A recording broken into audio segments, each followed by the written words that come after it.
I recently had posted a video talking about the Gambia and how FGM was making a comeback. And I think I mentioned that it was these Muslim countries that were doing this.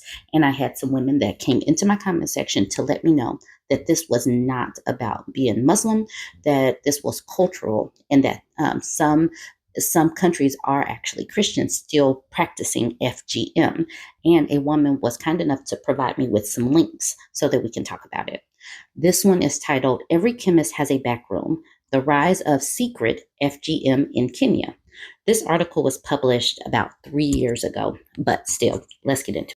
In Kisii Town, southwest Kenya, a rundown roadside building houses a pharmacy. Narrow broken windows allow little light into the bare shell dispensary. The ground floor is partitioned into two small rooms, one covered in cloths, concealing what lies beneath.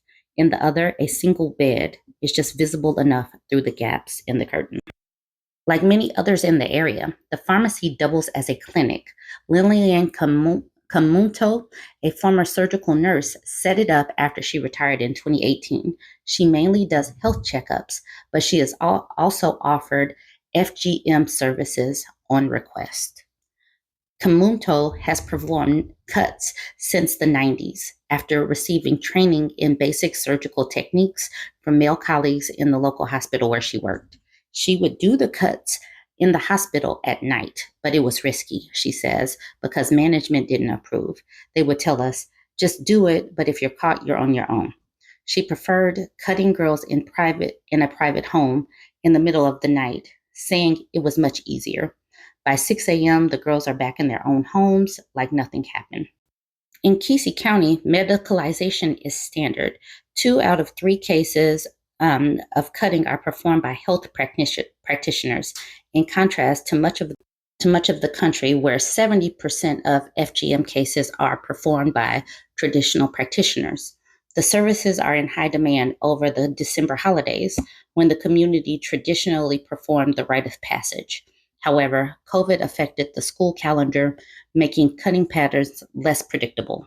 With medicalization, the practice has shifted from a group activity marked by public celebration to an individualized one.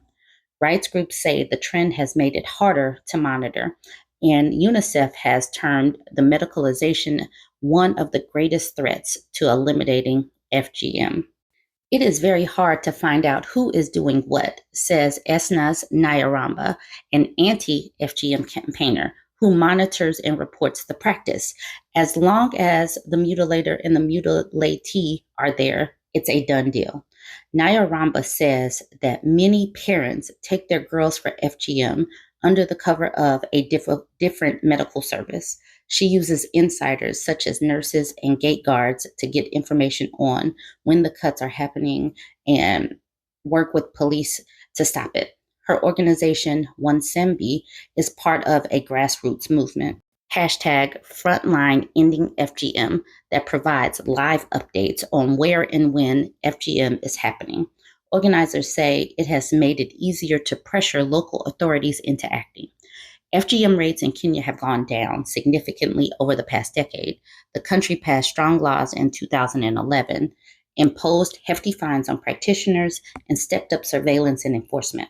But the medicalization is posing a new challenge for the East African nation, which has a 15% medicalization rate, one of the highest in Africa. Earlier this month, Kenyan President William Ruto backed the country's Chief Justice, who said FGM should not be a conversation we are having in Kenya in the 21st century, and reiterated his administration commitment to eradicating the practice. Roughly 475,022 girls are at risk of FGM in Kenya between 2022 and 2030. 75% of girls undergo the cut between 8 and 14. Kimuto's clinic is not unique in the region. Every chemist has a behind, says Carol McCory, a retired medical practitioner from the area, referring to the common pharmacy backroom for FGM and other illegal medical services, which serve many purposes. It's a consultation room, an examination room, a bed. It's good business. People want the service and they want it as secretly as possible. She says she doesn't perform the cuts, but one of her close relatives who charges 1,000 Kenyan shillings, about £7 a cut, says it's pesa pap, slang for instant money. Health workers and those seeking the cut mainly find each other through trusted contacts. As authorities clamp down on the practice, these circles are becoming highly secretive. Figures from 2014 place Kisisi's FGM prevalence at 84%, the third highest rate in the country. However, older reports also recorded an 87% opposition to the practice among the Kisi community, the highest among different ethnic groups. And gender officials from the region say tensions between women who support the practice and those who don't have become increasingly apparent. So women are upholding this abhorrent practice. Okay, this picture here, it says tools of the FGM trade: blades, egg to glue the wound, syringe, anesthetic, string, paraffin for cleaning, and home remedy anti-bleeding powder. Community leaders are adamant that current data does not reflect downward trends of recent years.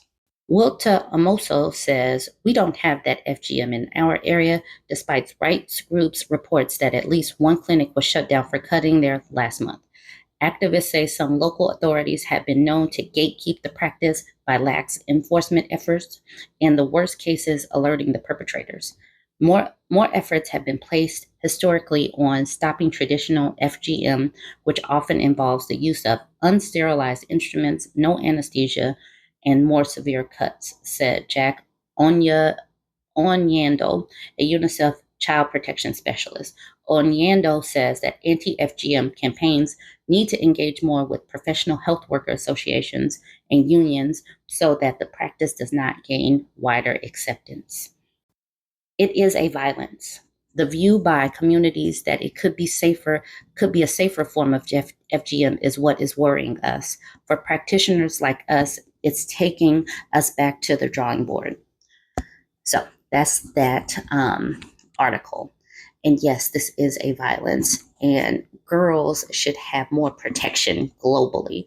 That is the reason why I highlight these things on my pages, because we need to see what other girls and women are going through.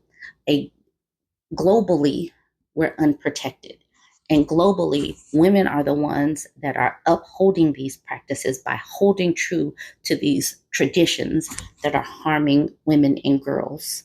So we have got to, the men, yeah, they're going to continue to want to keep their positioning, but some of these women are upholding their position, their power by continuing to keep women and girls unsafe. You guys go ahead and chime in on your thoughts.